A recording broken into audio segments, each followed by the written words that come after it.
This is a story about this remarkable and imperiled reptile, the Gopher tortoise. But it's also about an ecosystem and what might seem like a counterintuitive approach to this species' conservation. But to explain this, I need to back up.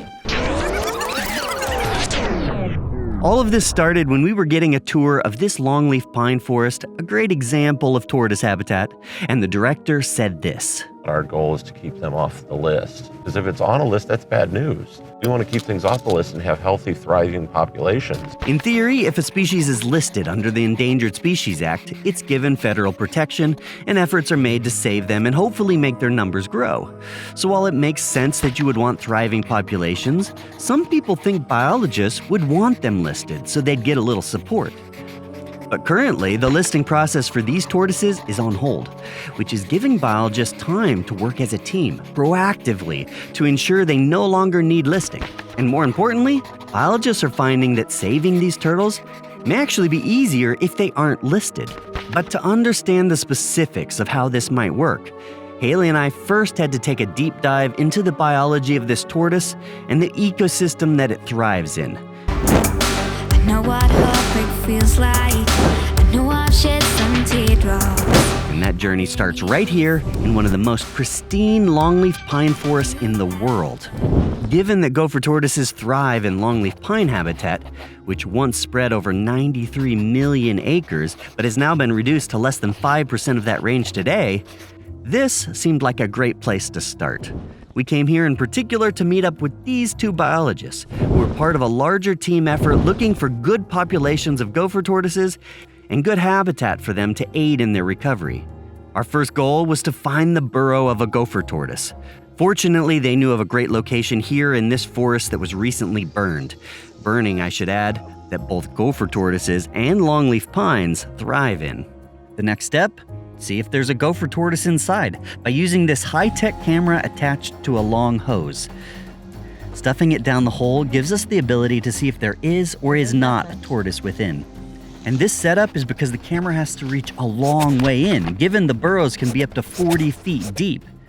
I love doing this. It's a little bit like an Easter egg hunt. You don't know what you might see. Could be a rattlesnake, could be hopefully a gopher tortoise, but you never know. Oh, tortoise! Hey, tortoise. Oh, and look at all those crickets I scared. Oh my goodness, look at that. In this case, we found one. This is a small-ish burrow, so that's a young tortoise, and you can still see the growth rings. That was fun. Oh, wow. No, he's got a cricket on his butt. He's like, what bumped Well, me? I think what he's doing is trying to dig further in Oh, and really? get away from us. But yeah. It turns out that these tortoises are architects of the environment, creating shelter and homes vital to the survival of many animals. There are actually 360 animals that share these burrows dug by the tortoises. So over the next few days, we joined in the hunt for some of the more showy critters. And we're filming them all today. It's so exciting. Including many of the snakes like the coach whip. Okay, great. The diamondback rattlesnake. The pine snake. They are currently state protected here in Georgia. The very cute hognose snake. And it is the cutest thing. Oh, wow. Endlessly entertaining. And the extremely rare indigo snake. What was profound is these researchers adored the other inhabitants of the burrows. This is so awesome! This is my first time holding and seeing an indigo snake. It's so rare. Truth is, many of them wouldn't be here at all if they couldn't use the gopher tortoise burrows. And the habitat available to the gopher tortoises is very rare. Much of what was viable habitat in the past now looks like this. Rolling agricultural fields. That's why the team is trying to find viable habitat and manage the land for gopher tortoises. And one of the main things they need to manage the land for is, surprisingly, fire. They're actually burning right in front of us on our path out of here. That's incredible.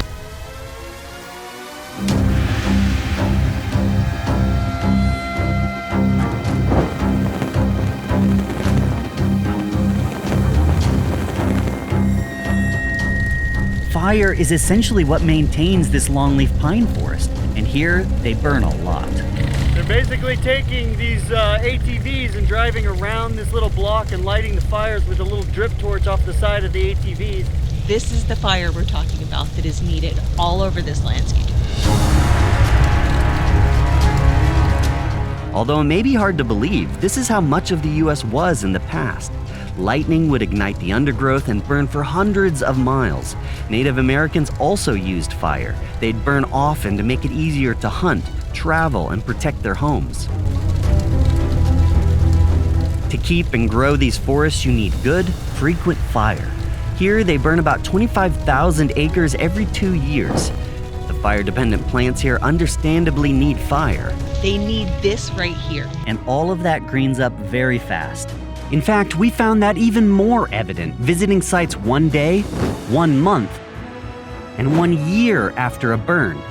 It's really amazing how quickly it comes back and how fast it becomes the habitat that so many species depend on to live. But why the gopher tortoise needs the fire was a little less evident. If it's a forested habitat and you don't burn, it becomes shaded out by oaks. They need the sunlight. The sunlight promotes all the food plants in the ground. They bask to digest their food. They lay their eggs in the entrance of their burrow or in other open sandy patches, and then that incubates their eggs. So in summary, the gopher tortoises need the exact conditions that fire gives to the longleaf pine forests, providing open habitat for the sun, for them to breed and grow the short grasses and herbs they need to feed on. In turn, they dig through the habitat, creating homes for hundreds of animals that can live here as the fire moves through.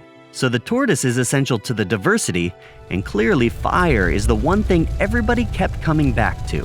Prescribed fire plays a role. It burns all the time. So just burn all the time.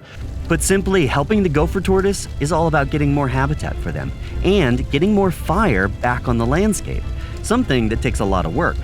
This is a landscape that needs a lot of work. It needs a lot of work. It needs a lot of fire. If fire has not been here, there's a lot of work you need to do to transition it from maybe a less than desirable state. The gopher tortoise does well if it has good habitat. And having good habitat is all about having good fire. And that, to me, is a surprising formula. So, yeah, it's a formula. That doesn't seem so hard. It does not. Why is it so hard? Playing with the fire. You were my one and only. Thanks for watching, everybody. Haley and I really were surprised that the survival of not only the gopher tortoise, but the thousands of species in the longleaf pine forest are dependent on having more good habitat with frequent fires.